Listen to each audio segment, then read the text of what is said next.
Amici di Alessio, salve. Oggi vorrei cominciare a leggervi qualcosa della mia ultima antologia. Ultima, sì, questa volta veramente ultima. Perché ho cominciato, la mia attività artistica sin da ragazzino a scrivere versi nella lingua aulica siciliana e dopo una lunga esperienza di arti, passioni, di teatro, musica e di tutte le cose che così entrano in comunione con la poesia e la prosa, adesso io voglio chiudere il mio cammino artistico, il mio percorso, ritornando alla poesia, alla mia poesia, ai miei versi, a quei versi della mia terra di dentro. E non scelgo qualcosa in particolare.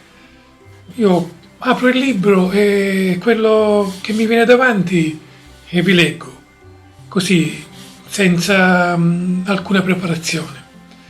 Il libro è qui e adesso così lo apro e scelgo qualcosa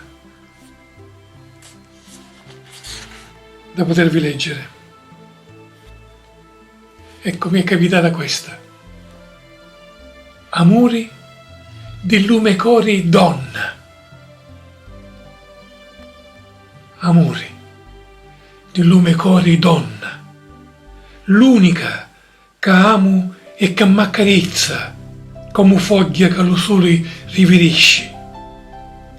Amori di lume spirito salvamento.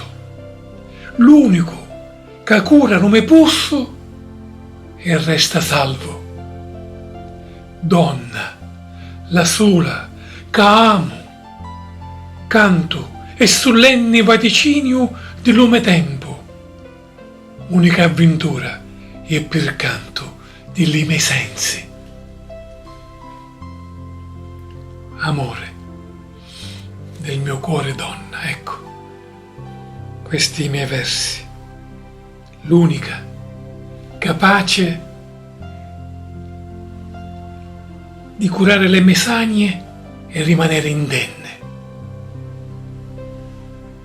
Donna, la sola che amo. Canto e vaticinio del mio tempo. Sì, unica avventura e incanto dei miei sensi. A voi.